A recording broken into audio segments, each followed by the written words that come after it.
فرمایا وَإِذْ أَخَذَ رَبُّكَ مِن بَنِي آدَمَ مِن ظُهُورِهِمْ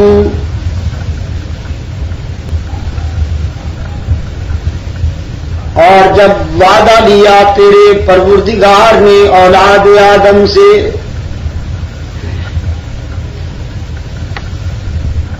حضرت آدم علیہ السلام سے لے کر قیامت تک آنے والے تمام انسانوں کی روحیں اللہ نے اپنی قدرت کاملہ سے جمع فرمائیں.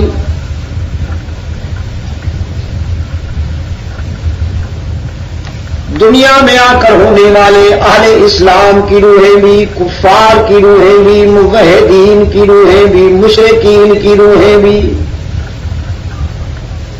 نمک حلالوں کی، نمک حراموں کی، شقاوت پسندوں کی، سعادت مندوں کی، کالوں کی، گوروں کی، عربیوں عجمیوں کی،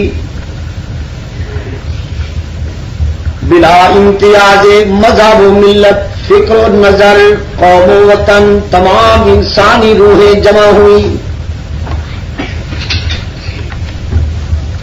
اور خالق کائنات نے انسانی ارواح کے اس عظیم اجتماع سے خطاب فرمایا. فرمایا اے اولاد آدم،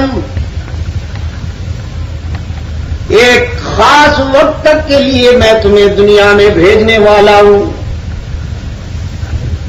ساری کائنات میں تمہیں اشرف بناؤں گا، اپنی مخلوقات میں تمہیں سب سے اشرف بنا کے بھیجنے والا ہوں دنیا میں، اور تمہارے لیے نعمتوں کا دسترخوان بچھانے والا ہوں. دنیا میں جا کے تم میرے مہمان بنو گے، میں تمہارا میزبان ہوں گا.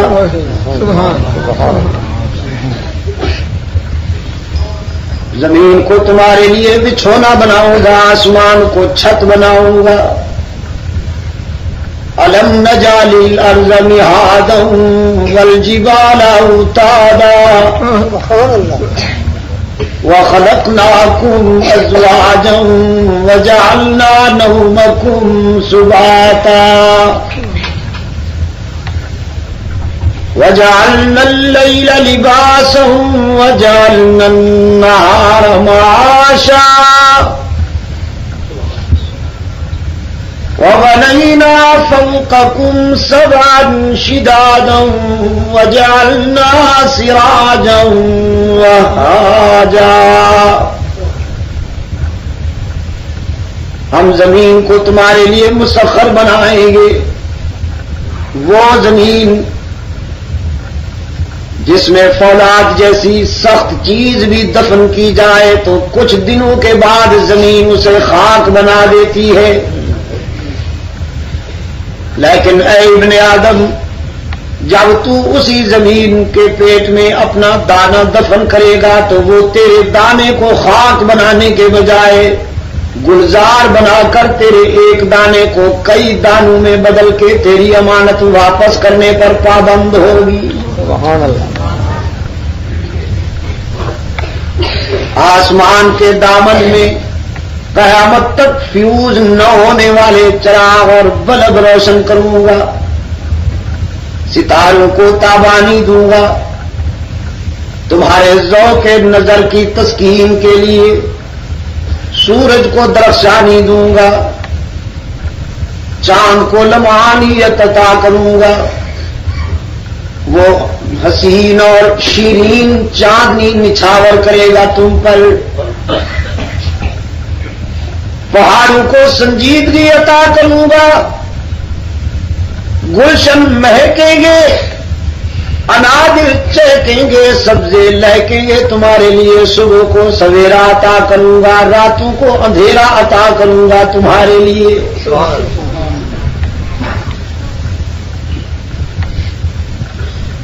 قرآن پاک میں ارشاد ہوا وَلَكُمْ فِيهَا جَمَالٌ حِينَ تُرِيحُونَ وَحِينَ تَسْرَحُونَ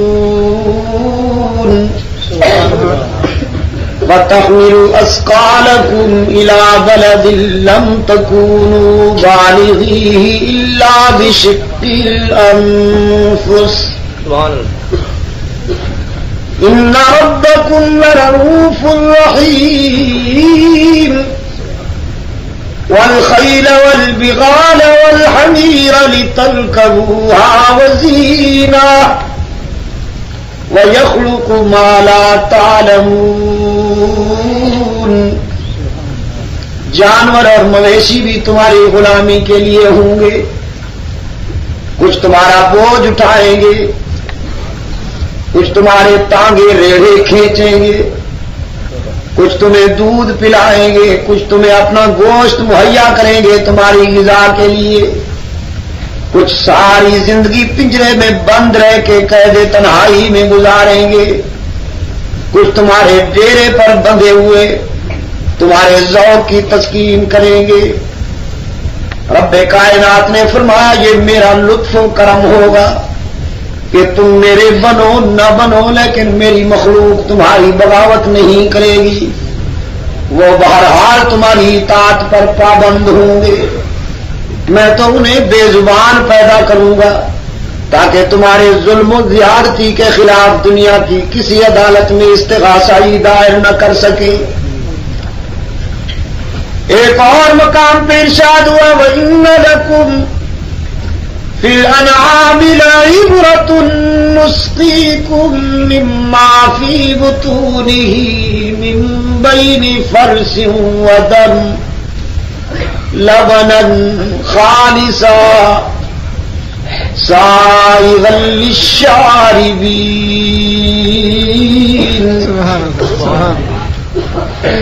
ہم نے مویشیوں میں بھی تمہارے لیے عبرت رکھ دی. اگر کتب خانوں میں جانے کی توفیق نہیں، لائبریریوں میں جانے کا وقت نہیں، قرآن و حدیث سمجھنے کے لیے وقت نہیں ملا، موقع نہیں ملا، رب العالمین نے فرمایا دودھ کا گلاس بھی تمہارے سامنے مبلغ بن کے آتا ہے. ذرا ایک لمحہ سوچنا کس نے بھیجا، کہاں سے آیا. تیرے جانور کی رنگت سیاہ، اس کی گوبر بدبودار، اس کا خون سرخ، لیکن دودھ کا گلاس پینے سے ایک لمحہ پہلے ذرا سوچنا وہ کون سی ذات ہے جو تیرے گلاس میں آنے والے دودھ میں بھینس کی سیاہی کو بھی شامل نہیں ہونے دیتی. وہ کون قادر مطلق ہے جو تیرے گلاس میں آنے والے دودھ میں خون کی سرخی کو بھی شامل نہیں ہونے دیتا. وہ کون ہے جو تیرے گلاس میں آنے والے دودھ میں گوبر کی بدبو کو بھی شامل نہیں ہونے دیتا. پڑھانے کے لیے وہ بزرگوں کے نام پر بیچارے دودھ تقسیم کرتے تھے، اور فنکار مولویوں نے بھی انہیں ڈرا رکھا ہے 11ویں کا دودھ نہیں بانٹو گے تو تمہاری بھینس خشک ہو جائے گی. اور ہم نے کراچی سے پشاور بلکہ دنیا کے جس حصے تک ہم پہنچے ہیں، ہم نے لوگوں کے دل و دماغ پہ دستک دیتے ہوئے انہیں یقین دلایا کہ یہ اسی کا کرم ہے. اگر 11ویں کا دودھ نہ بھی دو گے تو بھینس خشک نہیں ہوگی، مولوی خشک ہو جائے گا، مولوی کا سائز کلوز ہو جائے گا، بھینس خشک نہیں ہوگی. یہ اسی کا کرم ہے. اگر 11ویں دین کا جزو ہوتا تو سب سے پہلے رسول اکرم صلی اللہ علیہ وسلم اس کا حکم فرماتے، پھر صحابہ دیتے، پھر سب سے بڑھ کر خود حضرت عبد القادر گیلانی محبوب سبحانی 11ویں تقسیم کرتے، مگر نہیں. نہ صحابہ نے تقسیم کی، نہ حضور نے 11ویں بانٹی، نہ ائمہ نے، نہ حضرت عبد القادر گیلانی نے، نہ امام اعظم ابو حنیفہ نے، نہ احمد ابن حنبل نے، نہ مالک نے، نہ شافعی نے، کسی نے نہیں. مگر اب فنکار مولوی نے اپنے وطن کے ضروریات پورے کرنے کے لیے کبھی تیجا، کبھی ساتاں، کبھی جمعراتاں، کبھی 40واں، کبھی 11ویں. یہ ارکان ہیں دین کے، ان کے بغیر دین مکمل نہیں ہوتا مولوی صاحب کا. تو اب اللہ ہی یا اللہ بھی؟ اللہ ہی. رب کائنات نے فرمایا دنیا میں تمہیں انسان کامل بنا کے بھیجوں گا، آنکھوں کو بینائی عطا کروں گا، زبان کو گویائی عطا کروں گا، دماغ کو قوت حافظہ و متفکرہ عطا کروں گا، ہاتھوں کو قوت لامسا پکڑنے کی قوت، پاؤں کو چلنے کی قوت عطا کروں گا، اور یہ نعمتیں دے کر بھی تمہارے عبرت اور شکر کے مناظر بھی تمہیں پیدا کر دوں گا، دکھا دوں گا، آنکھوں کی بینائی دے کر تمہارے معاشرے اور تمہاری سوسائٹی میں کچھ اندھے بھی پیدا کر دوں گا تاکہ انہیں دیکھ کر تمہیں میری اس نعمت کی قدر معلوم ہو سکے، تمہیں کانوں کی سماعت دے کر کچھ بہرے بھی پیدا کر دوں گا تاکہ انہیں دیکھ کر تمہیں میری اس نعمت پر شکر کی توفیق میسر آ سکے، تمہیں زبان و بیان کی فصاحتیں دے کر کچھ گنگے بھی پیدا کر دوں گا، تمہیں ہاتھوں پاؤں کی سلامتی دے کر کچھ زمین پر رینگتے ہوئے لولے لنگڑے بھی نظر آ جائیں گے تاکہ انہیں دیکھ کر تمہیں میری ان نعمتوں کی قدر معلوم ہو سکے، تمہیں جوانی شباب اور صحت عطا کر کے کچھ بستر عدالت پر ایڑیاں رگڑنے والے بیمار اور مریض بھی تمہیں نظر آ جائیں گے، تمہیں اولاد دے کر کچھ لاولد بھی پیدا کر دوں گا، تمہیں اقبال اور بخت دے کر تونگری دے کر کبھی کبھی تمہارے دروازے پہ کوئی منگتا اور سوالی بھی بھیج دوں گا تاکہ تمہارے غرور کا علاج ہو سکے۔ سرکار دو عالم صلی اللہ علیہ وسلم نے فرمایا جس کو اللہ نے بینائی عطا کی ہے اس سے کہہ دو اپنے محسن کو نہ بھول جایا کر کے کہیں وہ اندھا نہ کر دے، اللہ نے جسے جوانی اور صحت عطا کی ہے اس سے کہہ دو اپنے محسن کا شکر ادا کیا کر کہیں وہ ہمیشہ کا بیمار بنا کے بستر کے سپرد نہ کر دے۔ رحمت عالم صلی اللہ علیہ وسلم نے فرمایا جس کو اللہ نے اولاد عطا کی ہے اسے کہہ دو کہ اولاد کی جوانی پر تکبر نہ کیا کر کہیں وہ سب کے جوانی میں جنازے نہ اٹھا دے۔ رحمت عالم صلی اللہ علیہ وسلم نے فرمایا اللہ نے جس کو تونگری اور دولت عطا کی ہو اس سے جا کے کہہ دو کمزوروں کو نہ ستایا کر، غریبوں کا دل نہ دکھایا کر، کہیں وہ تونگر سے در در کا گداگر نہ بنا دے۔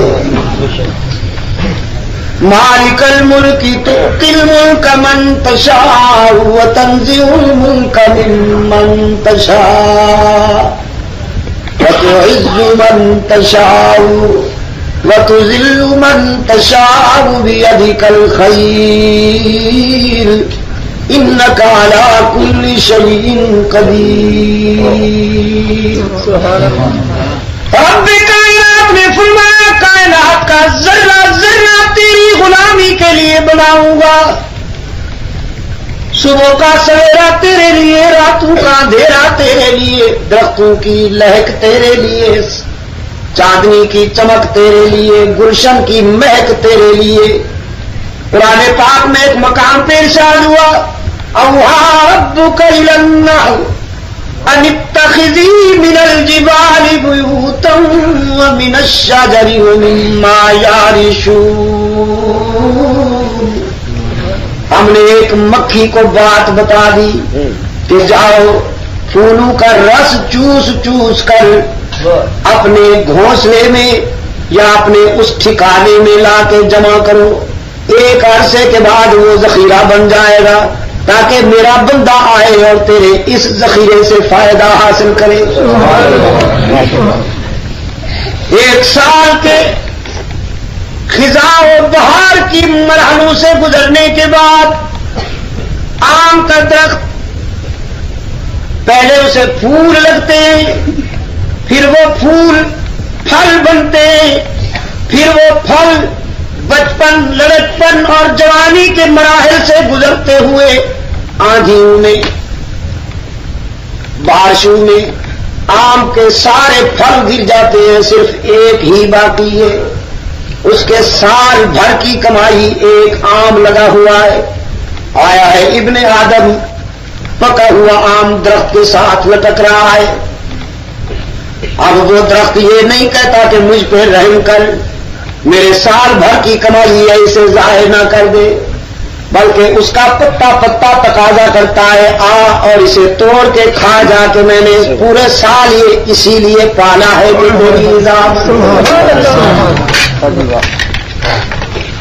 رب کائنات نے فرمایا یہ ساری نعمتیں میں تیرے لیے بھیجوں گا اور یہ نعمتیں عطا کر کے بھی تجھے دنیا میں تنہا نہیں چھوڑ دوں گا. قدم قدم پہ میری رحمت تیری نگران اور پاسبان ہوگی.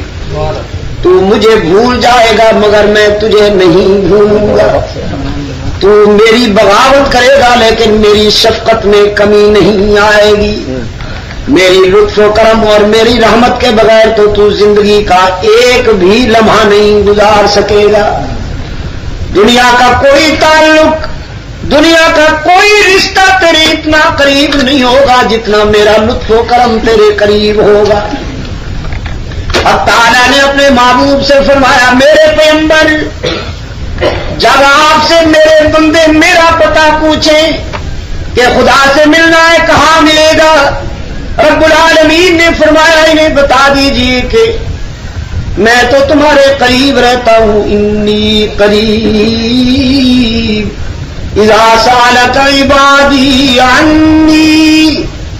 جب میرے بندے آپ سے میرا پتہ پوچھیں تو انہیں بتا دیجئے کہ میں تمہارے قریب رہتا ہوں. خدا بندہ کتنا قریب ہے تو تجھ سے ملنے کے لیے کتنے مدت تک کے لیے سفر کی تیاری کریں. ہم دیکھتے ہیں دنیا میں وڈیروں کے ٹھکانے لوگوں سے دور ہوا کرتے ہیں. تو ساری کائنات کا بڑا ہے, پتہ نہیں تیرا ٹھکانہ کتنا دور ہوگا. رب العالمین نے فرمایا نحن اقرب الیہ من حبل الورید. میں تو تمہاری رگ حیات سے بھی زیادہ قریب ہوں. تمہارے وسط قلب میں رہتا ہوں, دل کی گہرائیوں میں رہتا ہوں. دل کے آئینے میں ہے تصویر یار, جب ذرا گردن جھکائی دیکھ لی. کبھی تنہائی میں مجھے یاد تو کر ادعونی استجب لکم.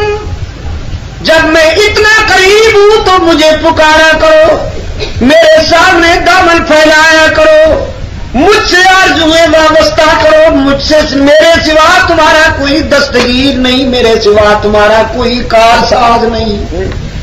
میرے سوا جس در پہ جاؤ گے لوٹے جاؤ گے.